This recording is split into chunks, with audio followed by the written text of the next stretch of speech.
coming. My name is Johanna Sanders, and I am the chair of Alenu, the 20s and 30s group at Congregation Bates and Patora. We host topical, social, and cultural events focusing on LGBT people in their 20s and 30s. And tonight we are so honored to welcome Roberta Kaplan and Edie Windsor in conversation with Rabbi Sharon Kleinbaum.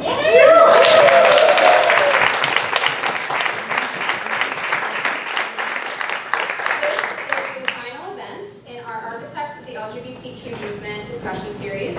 And over the past year, we have listened as our heroes, trailblazers, and advocates recount the genesis of the modern movement and also deliver us a challenge for us to envision what LGBTQ identity and activism will mean in the future. Alenu, in Hebrew, means it's up to us. And so we take on that challenge as the next generation of activists finding our place in this movement. It is now my great pleasure to introduce our speakers. Roberta Kaplan, a partner in the litigation department of Paul Weiss, has been described as a powerhouse corporate litigator who thrives on looking at the big picture, whether in the gay marriage legal fight or high-profile corporate scandals. She has been selected as one of the top 100 most influential lawyers and one of the top 40 under 40 lawyers in the United States, as well as the 2013 Litigator of the Year by the American Lawyer. Kaplan successfully argued before the United States Supreme Court on behalf of Edie Windsor in the landmark case United States versus Windsor. In Windsor, the nation's highest court issued a landmark ruling that Section 3 of the Defense of Marriage Act, DOMA, violated the U.S. Constitution by barring legally married same-sex couples from enjoying the wide-ranging benefits of marriage conferred under federal law. The consequences of the Windsor decision have been both rapid and profound. And today, we stand in a nation with full marriage equality.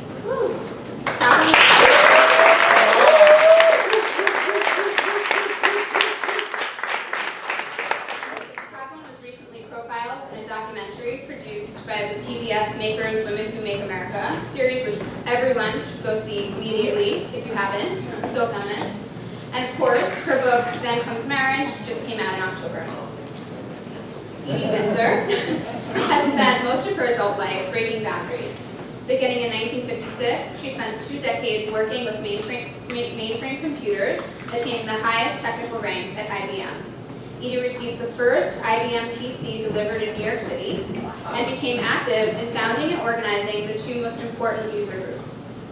Edie has been in the trenches and in leadership of many LGBT organizations in the past 30 years and was, of course, the plaintiff in United States versus Windsor. Edie's lawsuit against the federal government after her wife, Dr. Thea Spyer, died in 2009, and she was left with a substantial estate tax because their marriage was not valid in the eyes of the federal government, even though it was legal in the state of New York.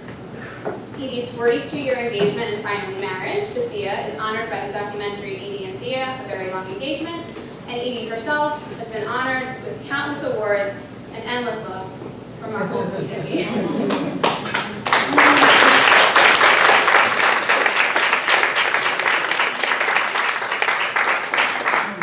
Rabbi Sharon Kleinbaum has served Congregation Bates and Patora, the world's largest LGBTQ synagogue, proudly since 1992. Under her leadership, CBST has become an important voice of Judaism and the LGBTQ movement. Rabbi Kleinbaum has been a strong human rights activist since her first year at Barnard College, leading protests against the school's investments in South Africa and against the proliferation of nuclear weapons. She stands up to be heard and counted, which has resulted in over 10 arrests for civil disobedience. Rabbi Kleinbaum has been named one of the country's top 50 Jewish leaders by The Forward and the Jewish Week, and in 2012, the Reconstructionist Rabbinical College awarded her the highest honor, the Keter Shem Tov Award. Our speakers tonight are incredible activists who have changed our lives, our nation, and our world. Please join me in giving a warm welcome to Roberta Kaplan, Edie Windsor, and Rabbi Sharon.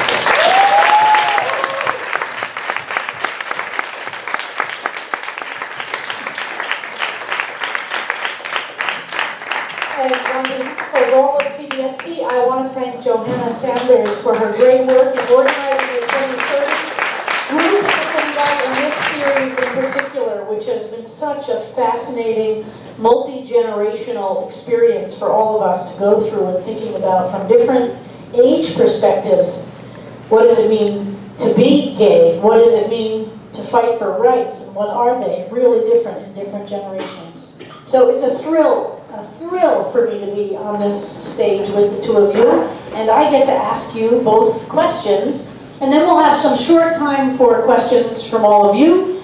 And then for those of you who bought a book or brought a book you had bought another time, Robbie and both of you will be happy to sign the books outside after we finish the program.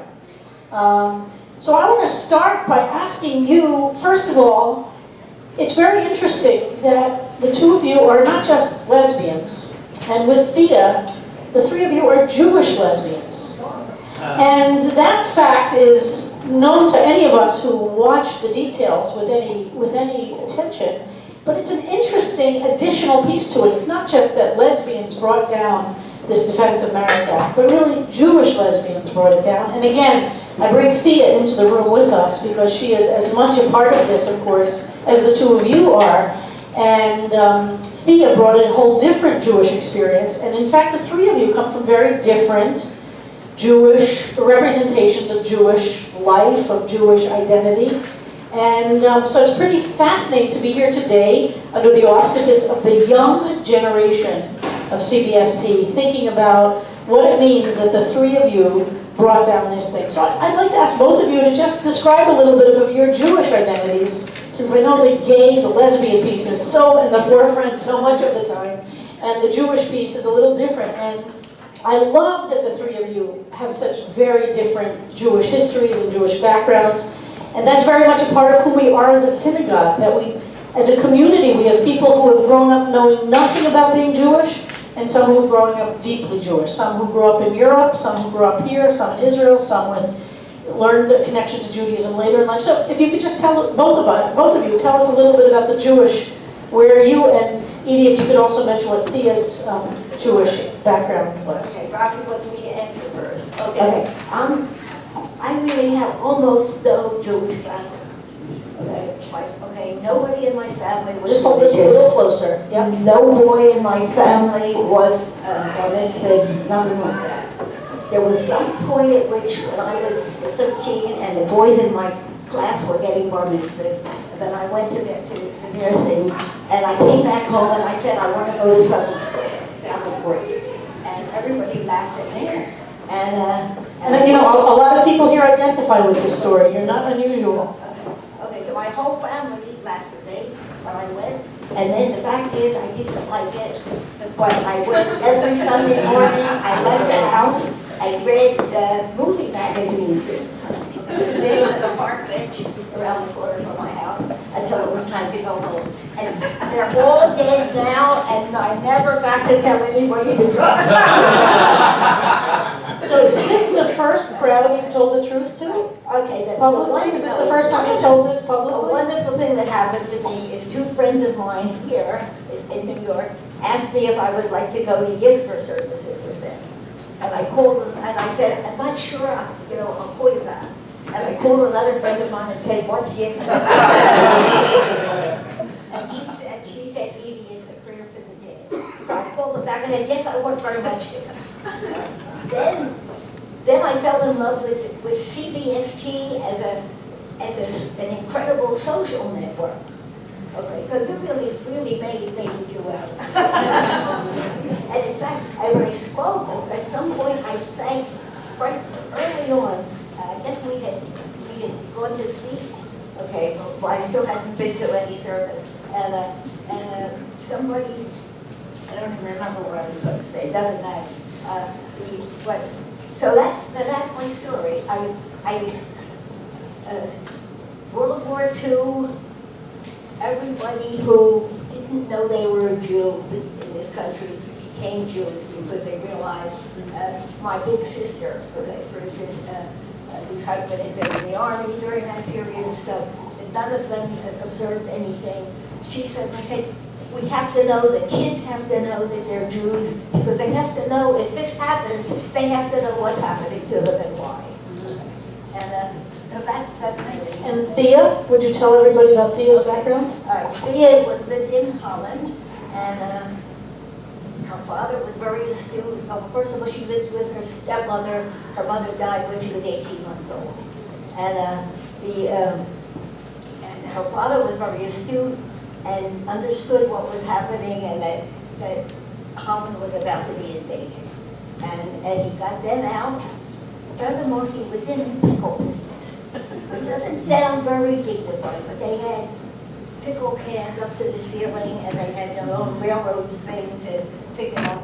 And what the main thing that happened is A very successful pickle business. the significant thing was that they were cocktail pickles. And, Cocktail pickles. So that their main customers were Heinz and Fawcett Blackwell.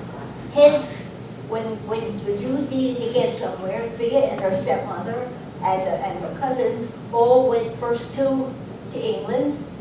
They were there during the bombing, but they were all out in the country.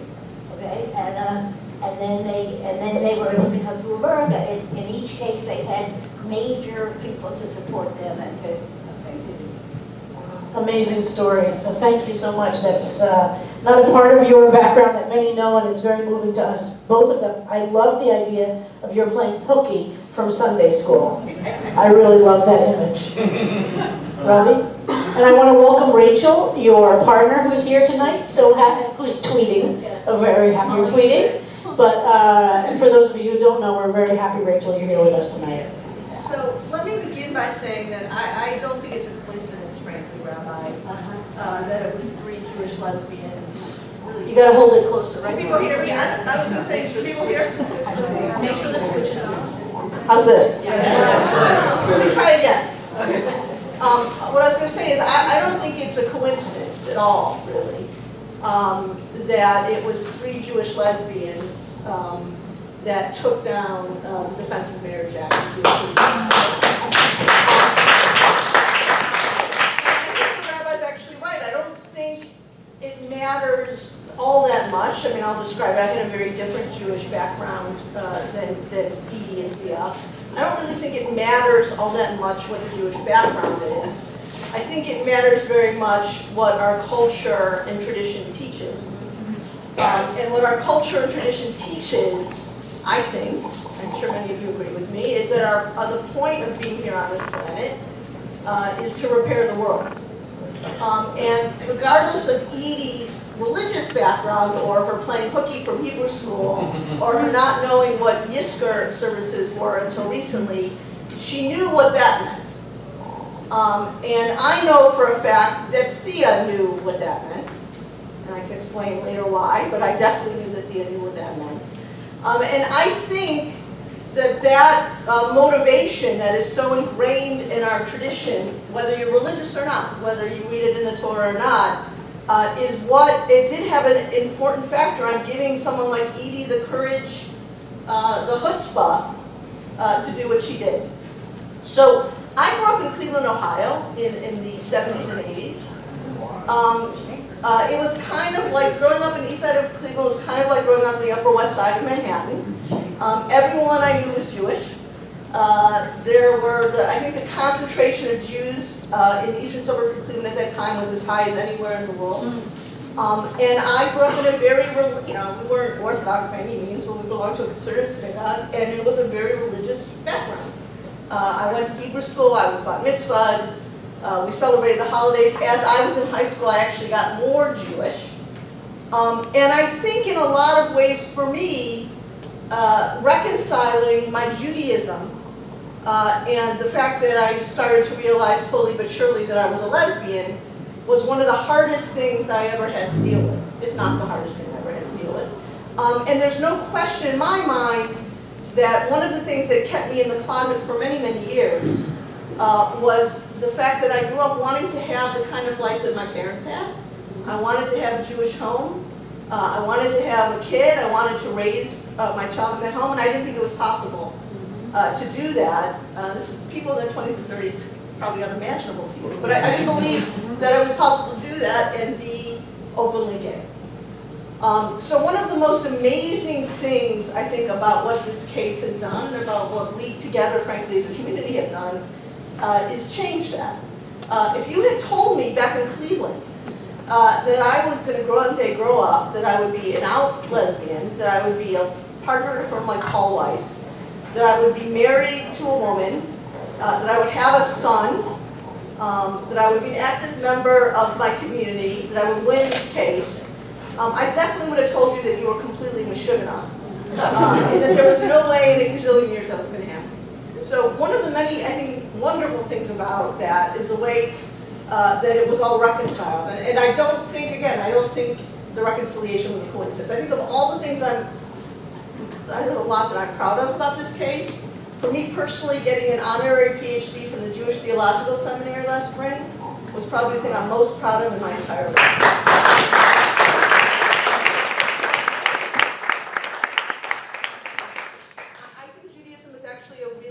Part of the story, and it's certainly an important part of my book.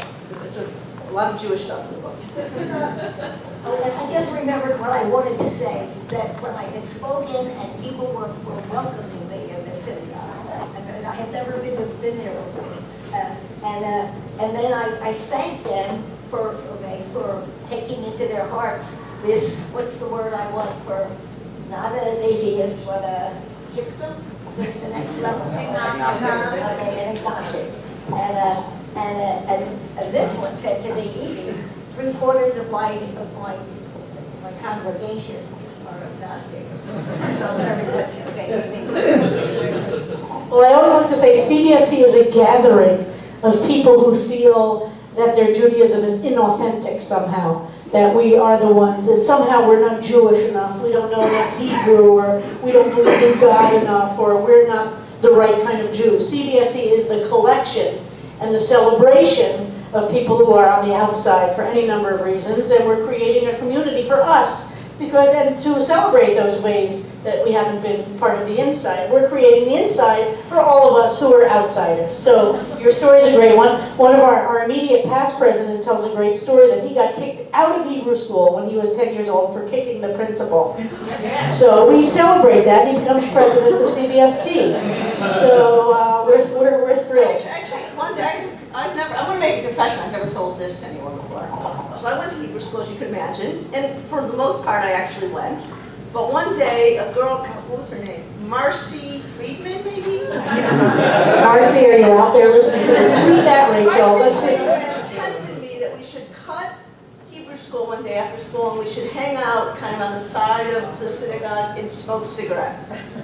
And like the schmutz that I was, I agreed.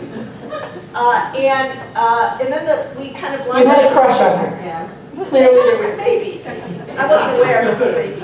And after the class was over, we lined up, we went on the bus, I went home, and I walked into my household. My grandmother was there, who was very Jewish, I was very, very close to. And my mom said to me, so how was Hebrew school today? And I said, oh, it was great, Mom. And she said, oh, well, what'd you learn? And I started to, lawyers get good, I started to kind of bullshit about what I learned. And she's like, really? And I said, yeah. And she said, are you sure about that? And I said, yeah, I'm sure about that. And she said, oh, that's funny, because I just got a call from the principal telling me that you hadn't been there, and you were worried and what had happened to you. And my mom did actually, as a parent, I now realize this, it was absolutely the best thing she could have done. I wasn't crazy about this principal, who I remember very distinctly, and she made me call this woman that night and apologize. And I remember distinctly, I had to call 4 times, I hung up, I couldn't get myself to do it. And then finally, with my grandmother kind of lording it over me, I called this woman and apologized. So that was the one time. Of course, I got caught the one time. And that's when you went into decided to become a lawyer, Exactly. to defend the accused. Yeah. I have one more thing. Most of you are too young to have been in elementary school when Can everybody hear? Everyone in the room asked everyone in the room what their religion was. And my mother taught me That's that kind I of say unconstitutional. agnostic. To say Okay, that was, I said Where did you grow up, Edie? First and second Where was grade, that? Where was that? Philadelphia, and on the third time around, the third year, third grade, I finally wised up and said Protestant. Well, I have a That's confession. a little bit unconstitutional. Yeah, a little ever said in a public setting. When I went to public school in Rutherford, New Jersey, and we had a Christmas pageant every year. And I grew up in a conservative synagogue, probably similar to yours, Robbie, and I knew never to sing the Christmas carols, but I felt really bad not being in the Christmas pageants. You know, you feel they do this. I was the only Jewish kid in my class, and so, but I couldn't sing any of the words that referred to Jesus or to Mary, so they made me the little drummer boy. So I sang, my part in the Christmas pageant was, I stood up there and I sang this part. Pa-rum-pum-pum-pum. And then everybody else would sing the verses. And then I would sing pa-rum-pum-pum-pum. And then the verses, which were all about, this is public school, right? And then I would just do the pa-rum-pum-pum-pum. My mother did not want us singing songs with Jesus, so we knew every single Christmas carol in foreign languages.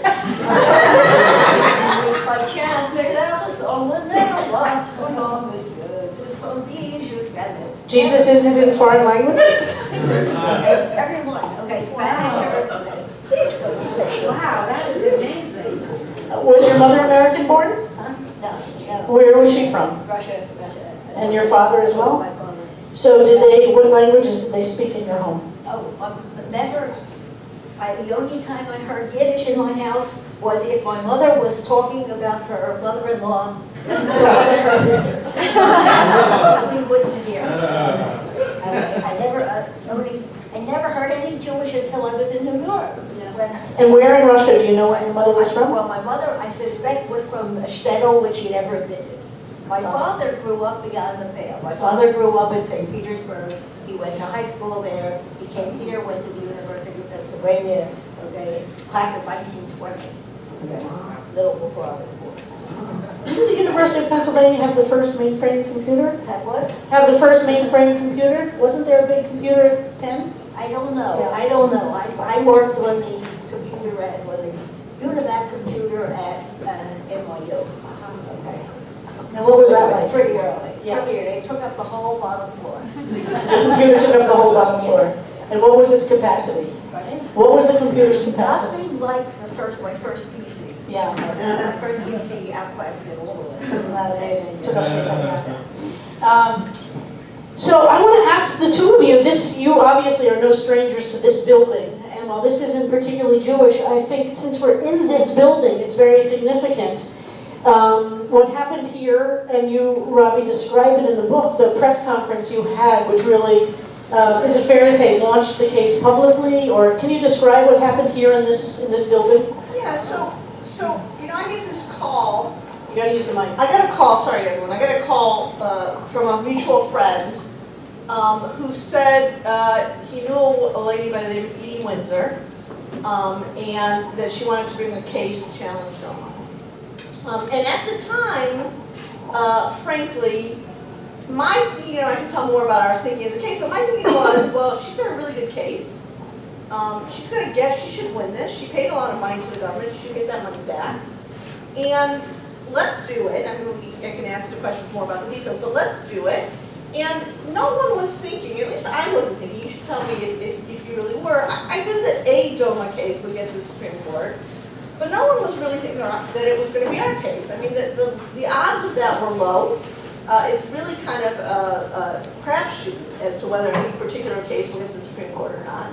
So when we filed our case, it was right across the hall, as I recall. There were there were a lot less people there than are here tonight, frankly. I remember Karen was there, but there were a lot less people there than are here tonight. And no one had any idea, other than I maybe had a glimmering of an idea, that it would become what it became. The one thing that And that was when, 2010? Early 2010. Mm-hmm. Thea died in late 2009, so early 2010. The one thing that I did know is that the way to win our case, and that the way that we would, I think, be able to persuade ultimately the justice of the Supreme Court, but before that, other judges, the lower court judges and the American people, that we were going to win, or that we would win, is by persuading everyone that the life that Edie lived, and that the marriage that she had with Thea was no different than the life and the marriage of anyone else. And we were persuaded, I had this posted on my computer during the case that says, all about Edie stupid, borrowing from the Clinton campaign. We were persuaded, I was persuaded from the very first minute, that if we made the case it's all about Edie, we would win. So even back in that kind of dingy, I mean the center hadn't been renovated yet, so it was kind of dingy over there, and there were very few people. But we, from the very first minute, made this case all about this person sitting next to me.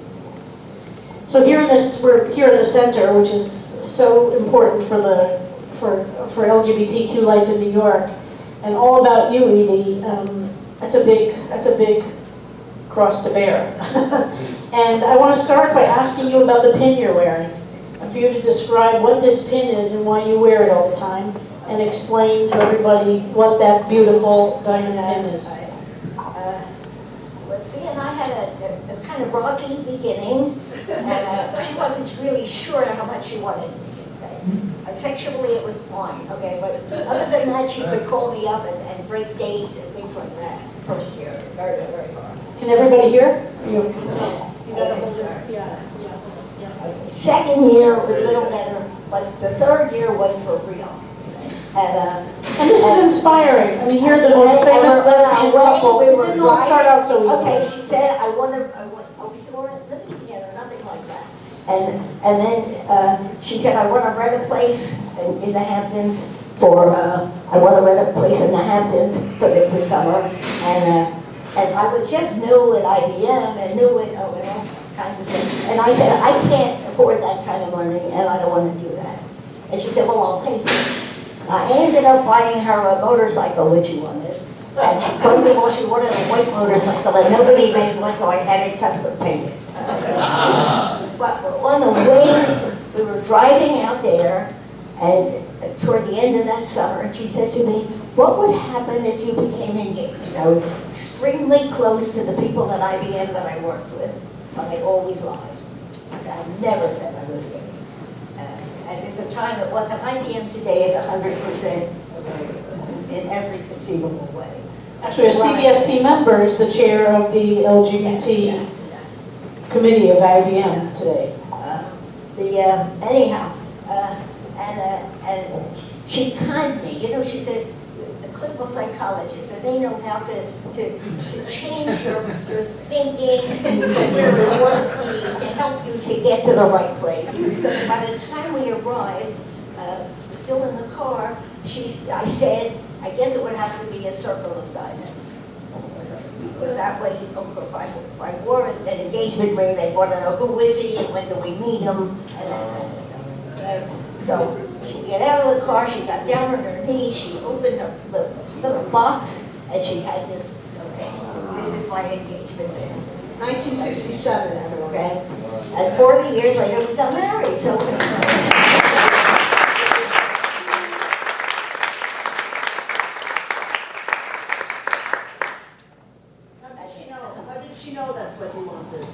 How did she know that you wanted a round pin, not a ring? How did she know that I wanted to have engaged to her as well? No, she had asked, how would it be? Okay, if she was a very good psychologist. And I said, well, they're all going to want to know, who is he? Also, I had lied.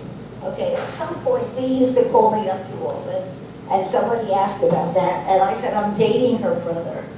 Okay, and her brother had a name, which is Willie, which is the name of the doll that Thea brought with her from Holland when she was 8 years old. And Willie today lives in my closet.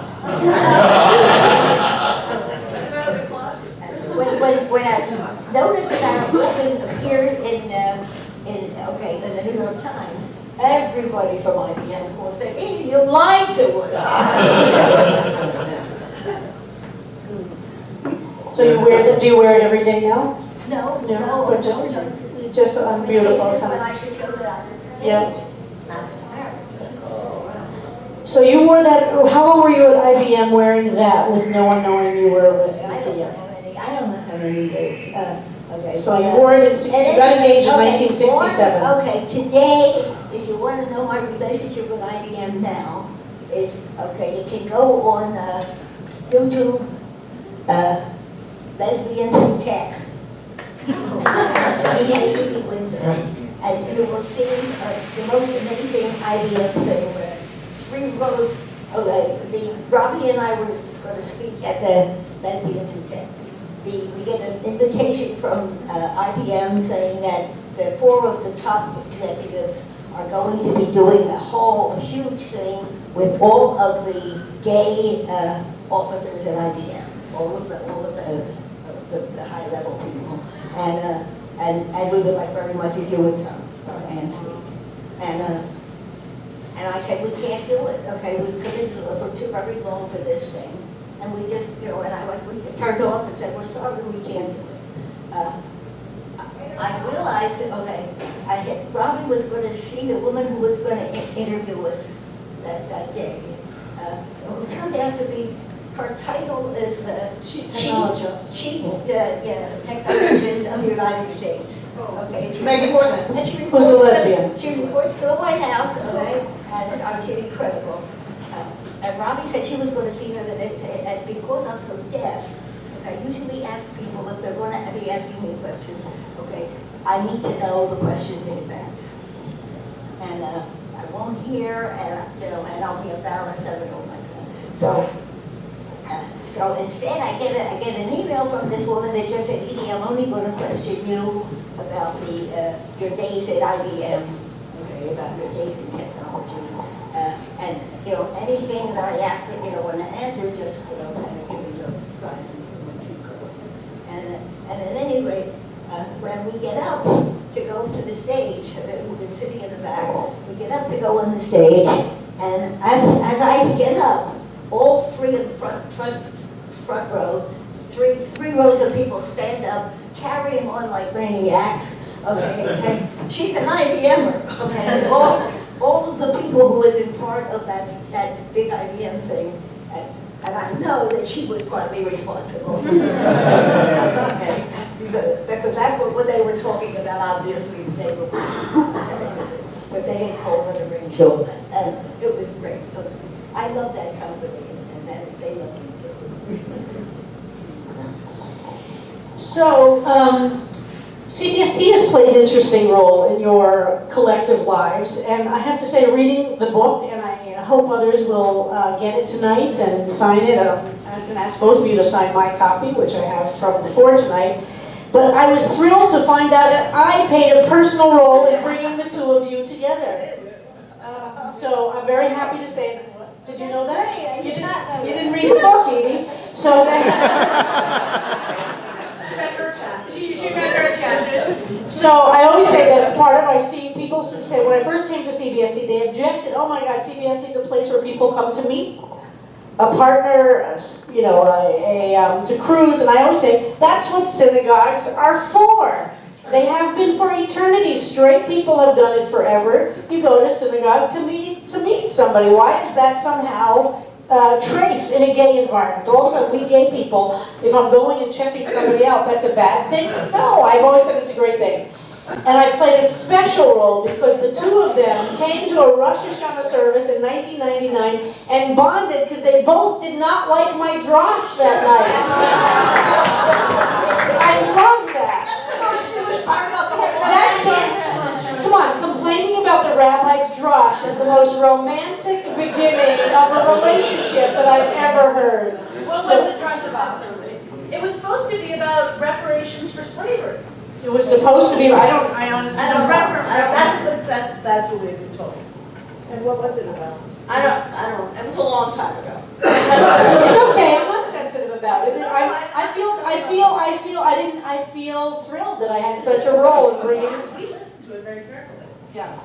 And you bonded over, you didn't know each other before that night, right? That's correct. So We they went to services, we sat hold the microphone up. Can everyone hear me? Yeah. So I went with a bunch of friends to Rosh Hashanah, Erev Rosh Hashanah services. This is 1999, right? 1998, right? Maybe part of 1998. This was 1999. 1999, sorry. Not very good. I know your relationship, see, I know that. 1999. Keep us honest. And I was sitting with a bunch of friends that asked me to go, and we all kind of sat together. And Rachel was sitting with the group, but I remember thinking I really liked her purse. But I don't remember that much, because I was actually, focused on the service. I was honestly focused on the service. And afterwards, we all walked right over here to Cafe Lou on 13th Street to have dinner. That's how I remember it was Rosh Hashanah, because we all had dinner afterwards. And Rachel and I started to talk at the dinner, and I remember thinking, and we were talking about the sermon and the services and the issues, and I remember thinking, she's incredibly smart, and incredibly funny, and incredibly interesting. And about a couple weeks later, I got a call from a friend of mine, a very close friend of mine, who had brought me to the services saying, actually she called Rachel, saying, Rachel called her, saying there's someone we want to fix Robbie up with. And my friend said, I think Robbie would prefer to go out with you. Yeah, you're leaving the part out though. At dinner you complained about my drosh. That's the part I like.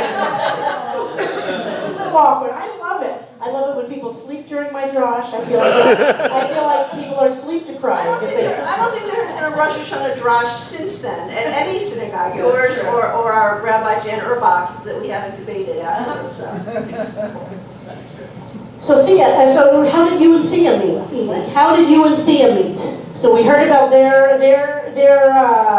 their foundational story. How did you and Thea meet? Hold the microphone. I won a competitive, I began at the time that I started working there, we were working on the first mainframe, and IBM thought it was a one-shot problem, to write software. It didn't occur to them that every machine for the rest of their lives is going to have software before. So that the main people who had ordered the machines were not accepting it because there was no software. So that's the group I was in, was a master group. Okay, they took a floor in the Time Life building, and then systems people do not work in big cities. And so we were really unique in every way. We still had to go to Poughkeepsie in midnight to 8 to work on the machines. And anyhow, so IBM decided to do competitive fellowships to upgrade all of us. I had a master's in math at that point, and I won one of the fellowships. And school of my choice, degree of my choice, and a full salary. I mean, you can't go wrong, except I went wrong. I chose Harvard. There were no schools that there was no such thing yet as computing courses or anything like that. There were very few books. So we were all dependent on each other in many ways. Anyhow, there was a great linguist at Harvard who was very interested in language translation with computers, and I thought that sounded good. If I had picked MIT or NYU even, okay, I would have stayed and gotten the degree. I had to wait till the two of us got honorary. Okay. And after a semester and a half, I called back and said, "Could I please come back to work?" I didn't know anyone gay there, and the stuff was trivial. The stuff that I was having to take. Okay, so much of it repeating what I had done in graduate school, and so I come back and I'm living on the west side because of the west side, where then there was nobody who wore jeans, not even on the weekends. I'm sure they never saw a lesbian except a few people who went down to look at them. So what year is this? I call Roughly? I don't even know, but I have to look it up. I'll lose track. Early 60s. At any rate, I called a very good friend of mine. And after a while, first I was working and busy. Friends of mine got me this great apartment, so I stayed there. And then finally, I called up a friend of mine and said, "Can you tell me where the lesbians go?" If you know, for God's sake. So we went to the Portofino restaurant, which is on Thompson Street, is it? I think. Okay, right at Bleecker. Someone in Baltimore recently told me, I just gave a copy to Edie of the cookbook of the owner and chef at Portofino. So we now have his recipes if we want to recreate them. But it was not a gay bar, but it was run by the woman who did Elaine's restaurant over there, and her boyfriend at the time. They managed it. They didn't own it. And when Friday nights, the lesbians felt very comfortable being there. And this is all Friday night only, okay? And then somebody brought Thea over and introduced her. That's how we met. Turned out we were going to the same place after dinner, so we all met again, and we danced together. Then we went back to Thea's apartment, and we danced together. And we would have danced for the rest of our lives, except I realized that she's with someone, and that someone is visiting her mother, and is going to come home any minute. So I decided I'd better go home. And then after that we kept meeting. Okay, I learned more of the people in our community, and we kept meeting at parties and stuff, and we always danced together. But that first 2 years we didn't date.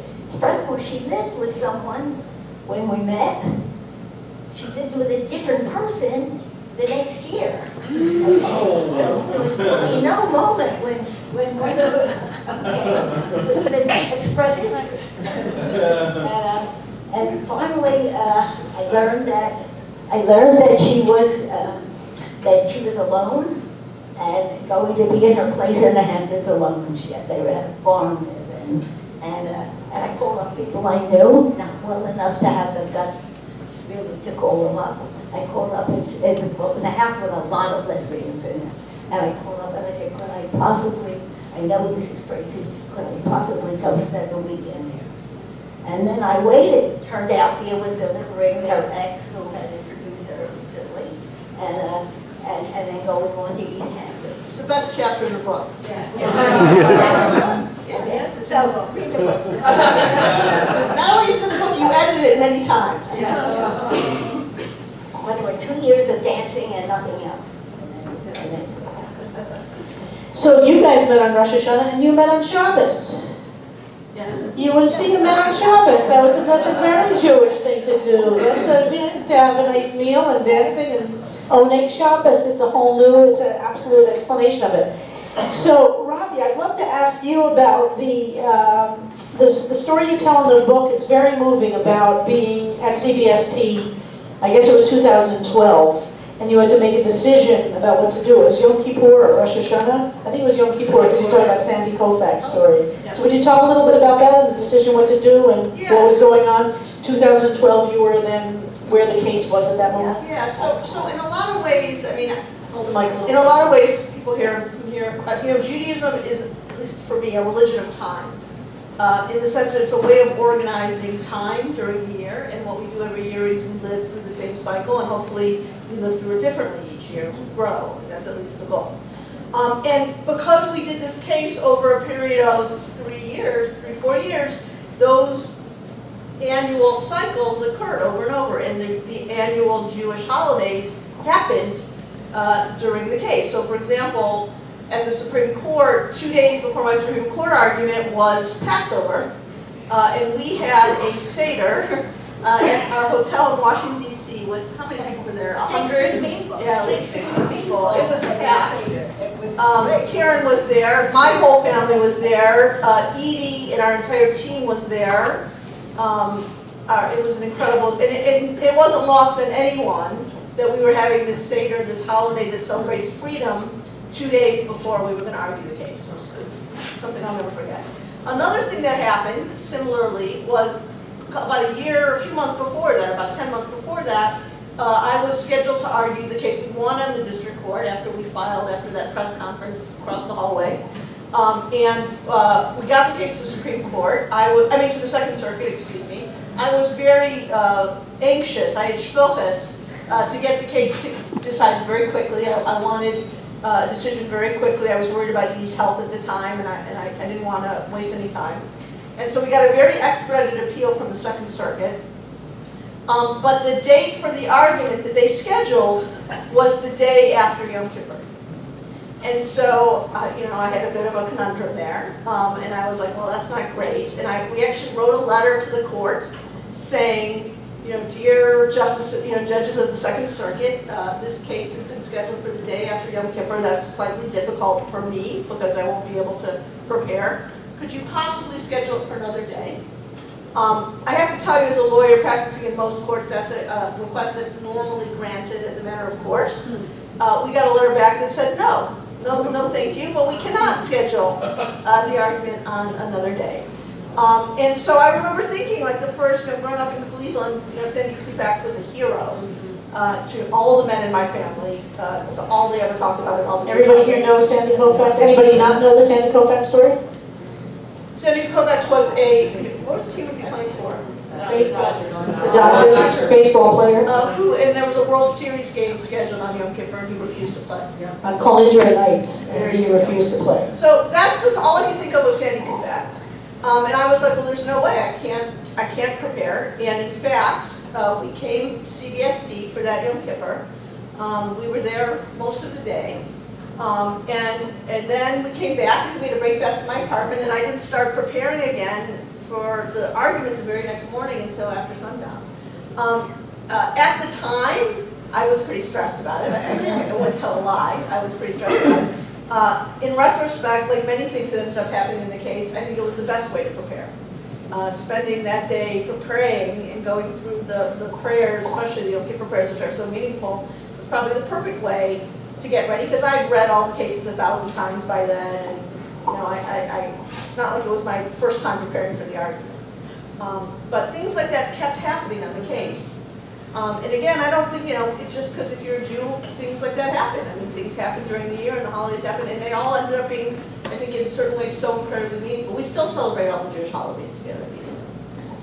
And that night for Colindre, you both opened the Ark, and I think that was the first time, Edie, you have ever done that, right? To open the Ark. You and Robbie came up onto I was the, very proud. and you opened the Ark Okay, and on Colindre. I spent 18 hours with a friend of mine learning 6 lines in Hebrew. They said I was probably going to be the first. And it was a wreck. I was absolutely The first time we went together, I didn't have to do anything. Like she did it all. I said, what do I do? And she said, just, I'll do it. But the second time was me alone, and I really worked. You said in one of the chapters, Robbie, it's very moving. The book is very moving. And, tonight we're not focusing on the legal issues. I'm not a lawyer. Robbie's discussed it. And the book goes into great detail about the legal arguments. And for those of you who are lawyers and aren't lawyers, you'll enjoy it. Tonight we're not going to focus specifically on those issues in great detail. The book has a great deal of it. I was very moved by the chapter entitled "Sometimes Prayer Works," and I'm wondering if you could talk a little bit about that and what that means to you, and Sure. So take us there a little bit. I actually, as I said, I've already mentioned, I was pretty comfortable we would win the case at the trial court when we filed. I know the judges in New York. I've been practicing it for a long time. It's my home court, and I thought our chances were good. I also thought that our chances were pretty good at the Second Circuit. So winning the case, and again, no one really knew if we were going to be the case against the Supreme Court. So winning the case actually was not that surprising to me. But the most surprising thing that happened in the case was shortly after we filed. And we filed the case, and again, I was bitchy to get it decided quickly, and Edie was too. We were both bitchy to get it decided quickly. And shortly after we filed, I got a call from the Department of Justice saying to me, look, Robbie, we know you filed this case. We know our papers are due, and the government gets about 60 days to respond. We'd like a 30-day extension. And I basically said, forget about it. You're not getting an extension. I don't get to be a plaintiff all that much. I normally represent defendants. I have a plaintiff here who's not getting any younger. We got to get this case decided. And I'm not giving an extension. Forget about it. And I hung up the phone. Then I get a call back a few minutes later from kind of the second level up at the Department of Justice, the mid-level attorney, saying, Robbie, we're trying to decide what to do in this case. We'd like an extension. And I basically said the same thing, like, go jump in a lake, no extension, see you later. About 15 minutes later, I get a call from a guy by the name of Tony West, who was then the third, he's now the general counsel of Pepsi, he was then the third in command of the Department of Justice. And he basically said, Robbie, he said, what's this I hear? That you, basically, man had the chutzpah to turn down the government twice to give an extension. I said, well, that's true, Tony, that's what I did. And he said, really? He said, I'm telling you that the president, the attorney general, and I need to decide what to do in this case. And we need time to do it, and we need 30 days. And even then, this is part of the Jewish part of me, I said, okay, first I tried to negotiate with him, and I said, okay, maybe I'll give you an extension, but I want you to agree that we don't have any standing issues in the case. It's a complicated issue, and he was like, forget about it. He's like, I'm not giving you anything. I want you to agree. And I said, okay, well, let me think about it. And even then didn't say yes. I hung up the phone. I went to go talk to one of my colleagues, told him the story. He said, are you crazy? Like, the president's asking for extension.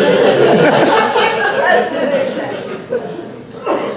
So, look, I have to tell you, I'm not proud of this. I mean, this is an example, I think, in which we can all live in the world today with Fox and MSNBC and Twitter and everything. And it's very easy to fall prey to this kind of horrible cynicism. And to think that everything that happens, and particularly everything that happens in DC, is done not based on principle, but for some other reasons. And so when he was telling to me, the president I wanted to decide what to do, I thought he just wanted delay. I didn't believe him. So I finally called him back and I said, okay, Tony, we'll give you the extension.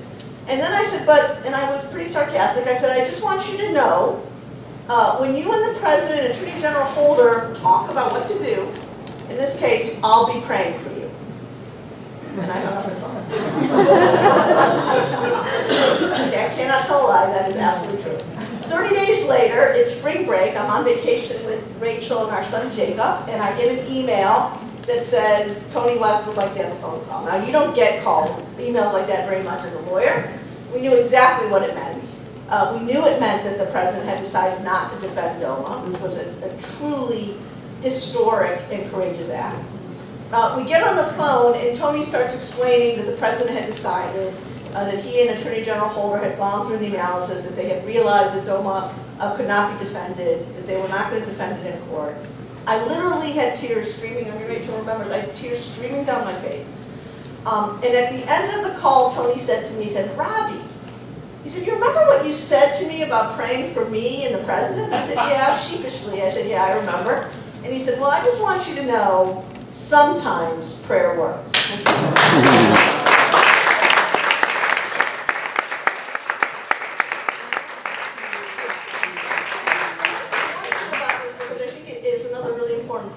Which is, Edie and I and our co-counsel, another Jewish lesbian, Pam Carlin, were very resistant in the case to making direct comparisons between African American civil rights and LGBT civil rights. That's not to say that there are not similarities, there are, but there are many differences. I am not aware of any gay civil rights lawyer who, like Thurgood Marshall, had to worry literally every day about being dragged off and lynched.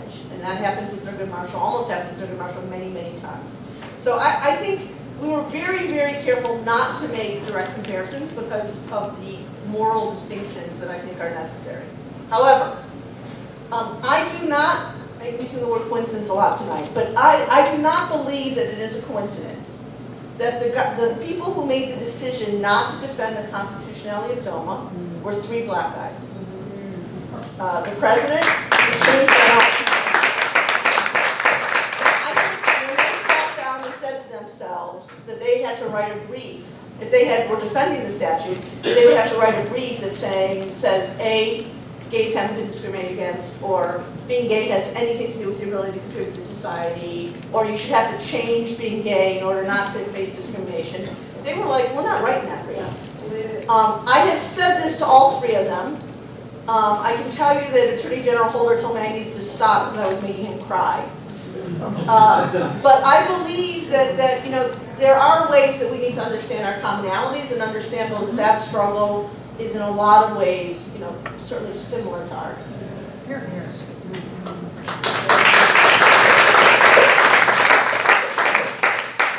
So Edie, I have a question for you. What would you say to your younger self, if you could now? To the person who met Thea, do you have things from this perch to say to... I mean, you feel different? Just no, do... No. I Oh, I can Yeah, say here's the microphone. one thing for sure is, I don't think I could have survived Thea's dying before me with anything like the joy I have, with this love affair I have with the gay community. Okay, it's a wonderful way to live. It's just wonderful, and I feel it every day. So that's all I really know to say about it. Okay. She would have loved it. She loved it if I was out there doing anything. And with Thea, so for anybody here who has seen the movie or know any of the story, you had many years of being together where Thea was ill. It wasn't. We didn't consider that MS was ill. Okay, It tell was us. an inconvenience for us. Okay. This is, I think, important for people to hear what those years were like. Thea had progressive MS. It started about the 13th year that we were together. I know that only because I remember a friend of mine. 13th out of 42, right? You were together 42 years altogether. Yes. So in the 13th year you were Actually, we were together. together 43 3/4 years. Okay, I'm not good at math. She's the numbers person.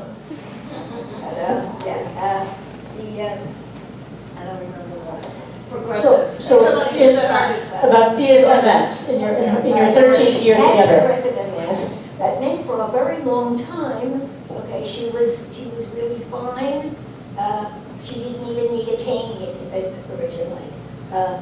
Then she had trouble turning her right foot enough to complete her golf swing. She was an avid golfer.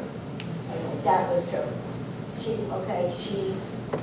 was then playing. She was a great violinist. She spent a lot of time at what's the big place uptown? And she was exquisite, and she was always the first violinist until, if you've seen our film, until she got to one college where there were 4 great female violinists, and she was not the first one. She was used to being the master, okay, and the first violinist. She quit her. She was a music major. She quit her major on the spot and switched to psychology, which, thank God, okay, was wonderful. Great. But she, I don't know how to talk about it. She reinvented herself every year. So, and neither of us thought of her as sick. We didn't think she was sick till she had a heart problem, which is what killed her. The timing was, okay, she had to go, the timing was perfect. She was down to where she had this that worked, which could run her wheelchair and her computer. She saw patients. She had 2 patients scheduled the day she died. And I had to call up and, okay, cancer. She was just an incredible human being. And so, I don't know how Well, I think one of the things. we had her memorial service here at Stetler. Okay. And the walls were decorated with giant pictures of her name. Well, one of the things that's so moving about that, which is what I'm so pleased that you mentioned it in the way you just did, is the ability that you had, as you said, to reinvent her and your relationship. That it wasn't a constant sense of defeats you had. You constantly found ways to reinvent the way you were together, how you functioned in the world, and that's something that... We never really had to reinvent how we felt about each other. And yes, we had to reinvent how we had sex, but we never gave up sex. And it was critical in our lives. To this day, if I sign books, gay books, then I always wish people our 2 mantras. Mine was don't postpone joy, and his was keep it hot. And Robbie, I'd love to ask you if you can go back to the week of the Supreme Court decision itself, the week of June of 2013. Can you describe a little bit of that week, and then I'd love for you, to start with that. If you don't mind, Rabbi, let me I want to talk about Thea a little bit. Okay. Talk about Thea. So, the amazing part of this case. Microphone. The amazing part of this case that wasn't told until we won and until I wrote this book was the fact that when I got a call in late 2009 telling me that this lady by the name of Edie Windsor had paid a lot of money because of DOMA and wanted to get her money back, I had never met Edie before, never laid eyes on her, but I knew exactly who Edie Windsor was. And it's not because, no offense Edie, that you were the gay icon that you are today. It's not because Edie then walked out of her apartment building and was accosted by people who wanted selfies or autographs. It's because 18 years before that, I was in my third year of law school. And as I said before, for me, I was kind of a late bloomer in terms of coming out of the closet. I certainly thought about it in college and did nothing. I certainly thought about it a lot in law school and did almost nothing. I waited until the very bitter end of my third year of law school here in New York at Columbia until I finally had the courage to do something about it, to come out. And there was some bad timing associated with that, some bad luck. It turns out that shortly thereafter, my parents, who then lived in Cleveland, were coming to New York to visit. Even worse, the weekend they were coming to visit was Gay Pride. And so this is 1991, I lived in a studio apartment on the Upper West Side. My parents came to visit me, and they kind of had to wind their way through the traffic and the jam that was the Gay Pride Parade. And by the time they got to my apartment, it's fair to say they were in kind of a state. My mom started to talk about, what's with the dykes on bikes, what's with the rainbows, I can remember it for sure. Another bad piece of luck is my college roommate's mother was then Manhattan Borough President, Ruth Messinger. And my mom said, what's Ruth Messinger doing leading this parade? Kind of shows the difference. I mean, today, Andrew Cuomo and Hillary Clinton lead our parade, but what's Ruth Messinger doing leading this parade? And I finally said to my, what's she so proud of? And I finally said to my mom, stop. Enough, stop, the Seder, stop. And she continued, as mothers and daughters tend to do. And I said, stop again. And she said to me, why? Why are you telling me to stop? Are you gay? And I said, it's almost as hard to watch you as to tell the story. And she said to me, and I said yes. And she walked about a foot over to the corner of the apartment and literally started banging her head against the wall. Yeah, you can laugh about it now. I wasn't laughing then. People sometimes say it sounds like a Seinfeld episode, but it was way before Seinfeld. And as you can imagine, at that time, it was kind of like my worst fears had come true, right? I was not exactly a happy camper. Now, before I go on, let me just say, this is not about, this is to quote Almodovar, this is not about my mother. My mom has apologized for that 10 million times, and I'm not exaggerating. I have forgiven her 10 million times. She could not be more proud of me, my son, my wife.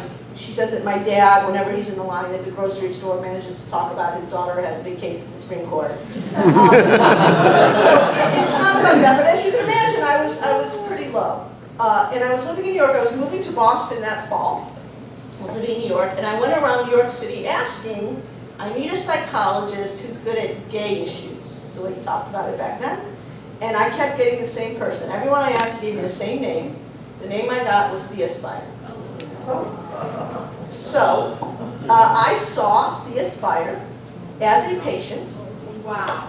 2 times, only twice, because I was moving to Boston. Thea at that point was already pretty paralyzed, and she saw patients in their living room. And here's maybe the most incredible part of it, is during those sessions, Thea talked about Edie. Now, I'm no shrink. I'm just a poor country lawyer. But it's my understanding that psychologists generally don't talk about themselves. But I remember telling me that there was this woman, Edie Windsor, and they'd been together many years, and she was this incredible math genius. And she went to NYU. I remember hearing it. Thea was incredible. She truly had this amazing charisma and confidence. Thinking back on it, why did Thea say that? I think Edie and I agree, it's obvious. I was so despondent and so cynical back then about ever trying having the future that I thought I could have, that Thea knew that the only way she could possibly persuade me is tell me about her own life. So she did. That was it. I never saw Thea after that. I would, every gay pride, I would look to see her. She often sat in her wheelchair at the foot of their building. I lived a few blocks away, and I would always look to see she was there. I never went up to her. Then I get this call, 18 years later, Edie Windsor. I called Edie. I said, it's hard to talk on the phone, so I said, I'll come over. I didn't have to ask her where to go. I knew the address.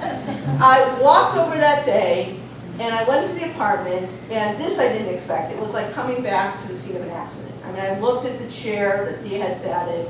I looked at the chair that I had sat in. All those emotions came right back to me. I said to Edie, you gotta give me a second. I've been here before, just giving me a moment to collect myself. Then I remember thinking, or saying, I think I said it, boy, you sure don't look the way I imagined you. Because I explained to Edie why I've been there before, and I said, Thea had described you as this math genius. Like, I thought you were like this geeky, like I expected to see a woman like with like a slide rule and glasses. And then I remember the very next thought that went through my head, and this I don't think I said to Edie at the time, but the very next thought that went through my head is that God was giving me this chance to pay Thea back for everything that she'd done to help me so much, and that I was going to do it. So that is the official beginning of United States Human.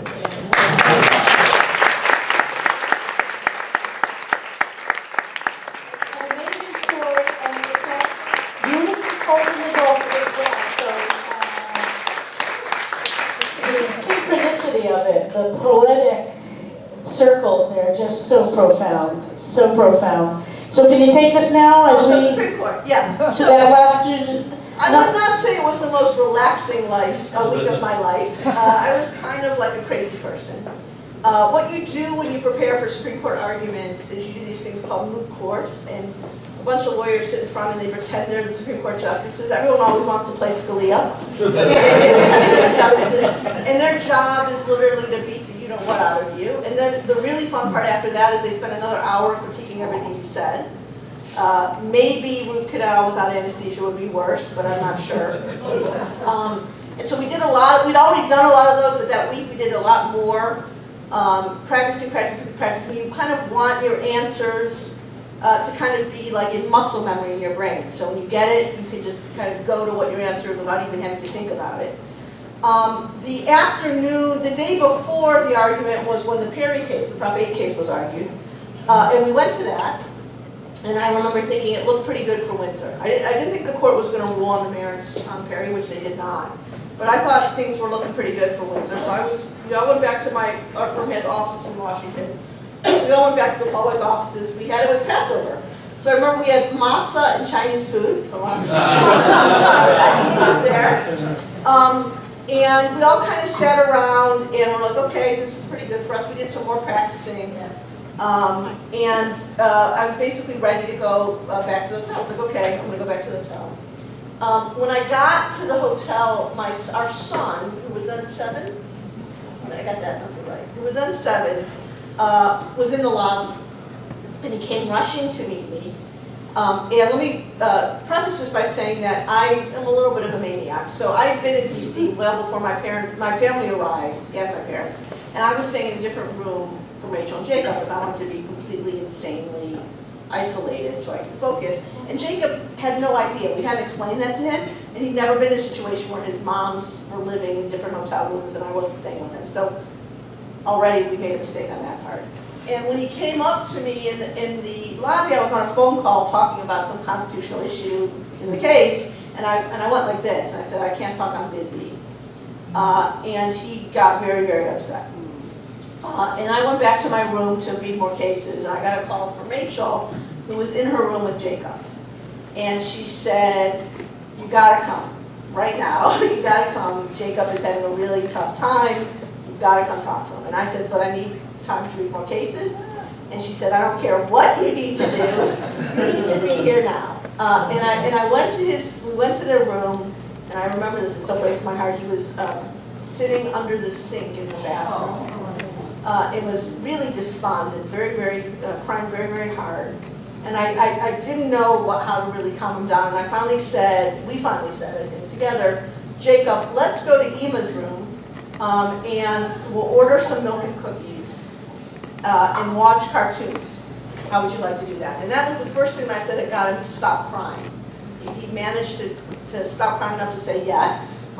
And the three of us went to my room, and so I actually spent the afternoon before the argument watching, I think it was either SpongeBob or Johnny Test, or maybe both. Those are his two favorite sons. Probably SpongeBob with Milk and Cookies. And again, in retrospect, like the Yom Kippur services, it was probably the best thing I could do to prepare. I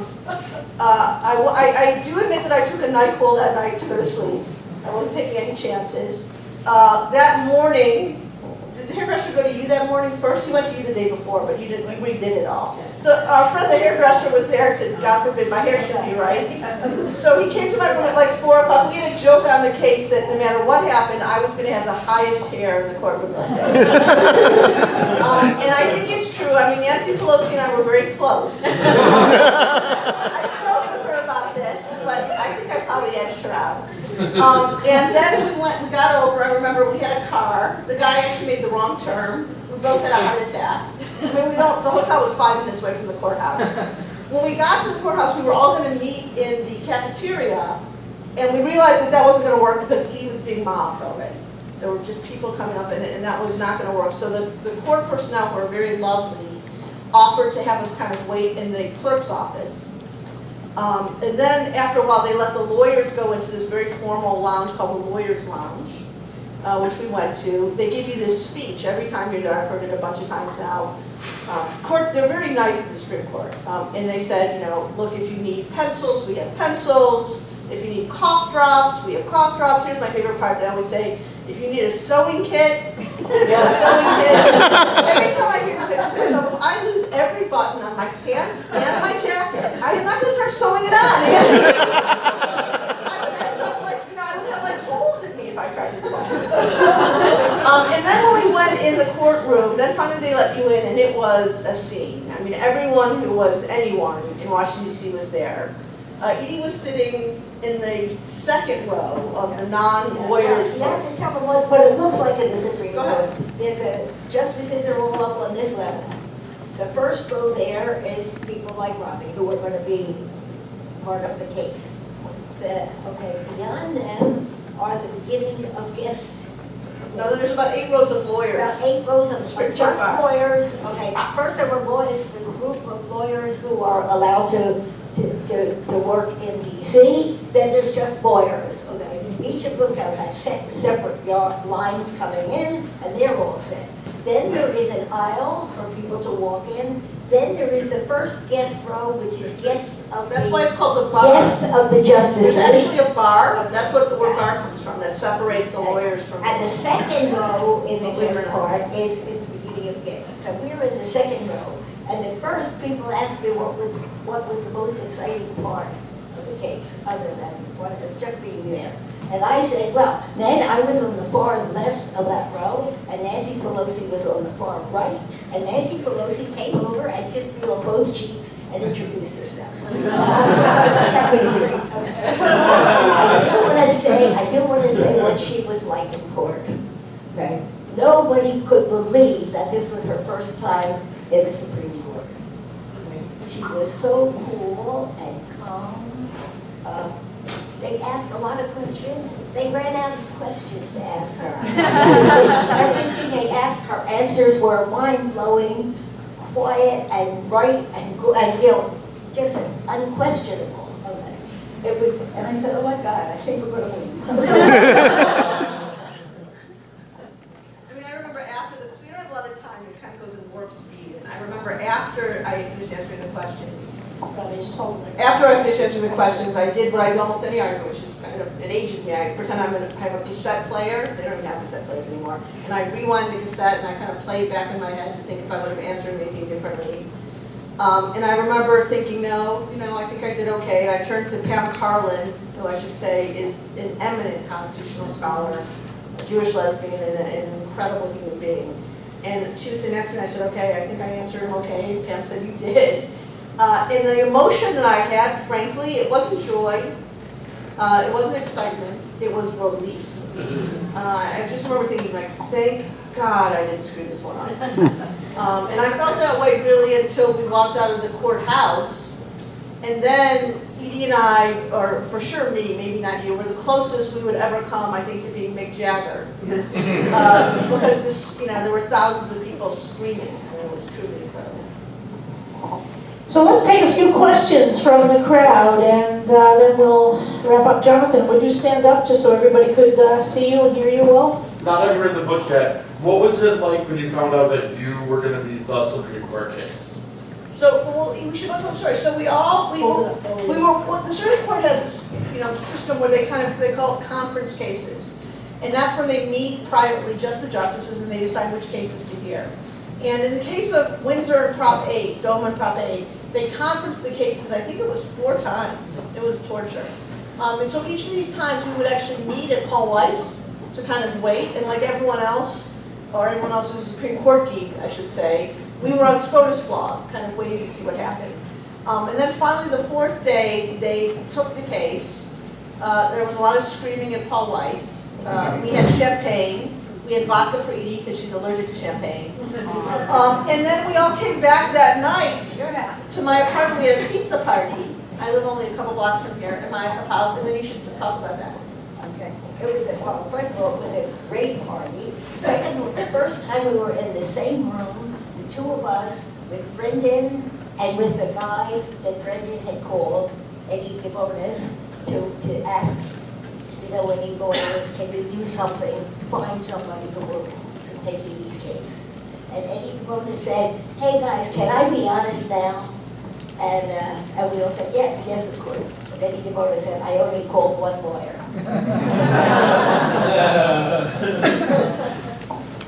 Other questions? Please stand up. Hi, my name is Joseph Nanya, and I'd really be curious, given the politicization of a lot of things, including the Supreme Court today, how important do you think, or how much weight would you put on the arguments that you make in front of the Supreme Court versus their ideological predisposition? Well, let me put it. So I talked earlier about having a post-it on my computer that said it's all about Edie stupid. That post-it could have just as easily said it's all about Kennedy stupid. In a case like this, and it's not just gay rights, in affirmative action, reproductive rights, First Amendment issues, you name it. Any hot button issue today that's decided in this court, Justice Kennedy's vote is often the vote that decides the case. He has said recently that he doesn't swing, cases do. Regardless of what you call it, his vote is the vote that matters. And so we wrote, from day one, when we started working on the Supreme Court brief, it was written as a love letter to Justice, hopefully a love letter to Justice Kennedy. And we focused on that intensely and kind of built our arguments based on some prior decisions he'd written in Romer and in Lawrence to try to fit within his intellectual framework. I actually had when I was in DC, we had two sheets of paper that we called Kennedy's Greatest Hits. And we took some of his language, just put it on 2 pieces of paper, and I went around DC saying it out loud because I wanted to be able to quote him. It's a little bit too chutzpah for me to say, as Kennedy said in the argument, but I wanted to use his words.